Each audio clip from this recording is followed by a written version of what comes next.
So Terence Crawford helped eliminate those storylines and headlines that have been told over the last however many years. I would say 5 to 10 years that people have been saying that you need to go to PBC in order to get the big fights. A lot of these promoters aren't trying to work together. It seems like Eddie Hearn's working together well with most people. Bob Arum's Bob Arum's trying to make the situation with Lomachenko and Tank happen, but Lomachenko didn't want to make that situation happen. From the reports I've heard, Bob Arum said, "Oh, I'm trying to make the fight happen. Oh, we're trying to negotiate. We're good. We can sit down at the table right now." So all these years that people were blaming Terence Crawford of, "Oh man, he's not trying to make the fight. He don't want to fight Earl Spence. He need to go to PBC. If he don't want to sign with PBC, then he's not trying to make the fight." Now we see guys leaving PBC, and none of those same fans are saying anything.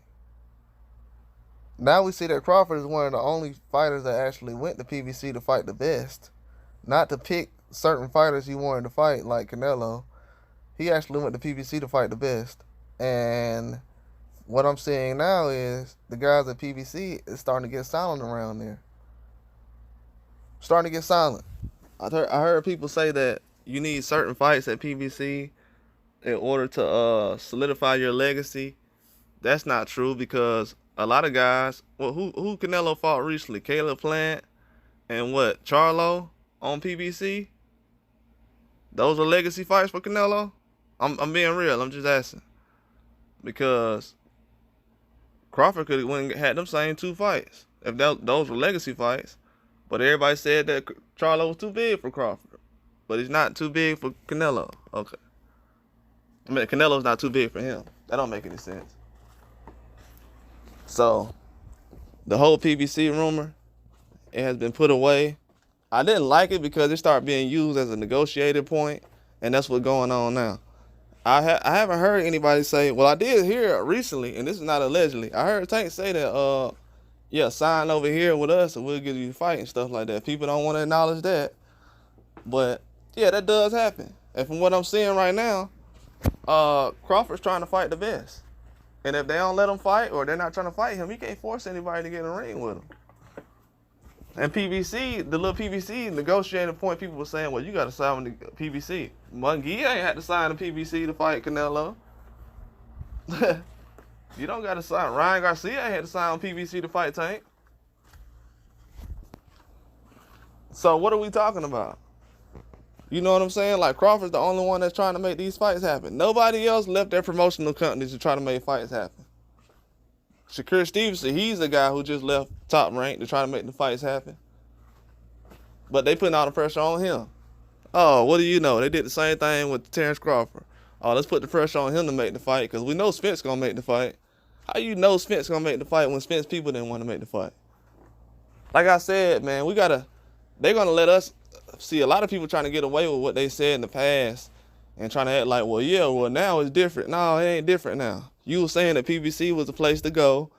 That was the place we should be at. That's what we should be doing. All the fans were saying that. Oh, they got Charlo and everybody over there.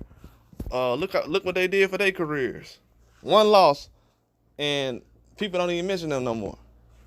I mention them more than they do. So I don't understand it.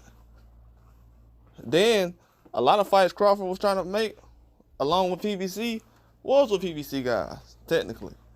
I know Tim Tszyu was going to fight Crawford on PBC, and then these other guys.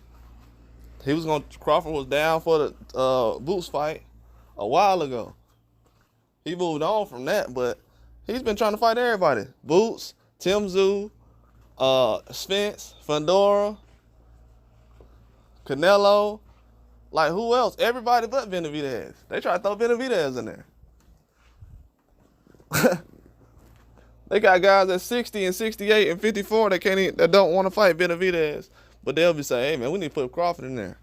Those weight classes aren't like that. Then, if you need a guy like Crawford to fight Benavidez before another 54, 60, or 68 can, those divisions aren't that good. That's not an argument. That's the point. Well, I'd rather see Benavidez fight Crawford right now. Oh, okay then. You ain't got no talent around them divisions then. Okay. Crawford the best then. I thought these other guys were the face of boxing. But that's the way it go. And you know what's crazy? They mention that because they know Crawford would get in the ring with those guys. That's the only reason. They know that Terence Crawford would get in the ring with those guys. They don't want to mention it, but they know. But the whole PBC rumor, you must sign with them, Turkey Al-Sheikh destroyed that. And most of the people say, man, Turkey Al-Sheikh saving boxing. No, he's exposing all these narratives everybody putting out there. And most of these guys that say he's saving boxing is the ones that pushing the narratives. Nah, he exposing them narratives y'all been putting out, talking about some guy need to sign with this person and everything. Bro, this ain't WWE. You know what I'm saying? Like, this ain't SmackDown versus Raw. Like, relax. But yeah, that's all I got. Like and subscribe.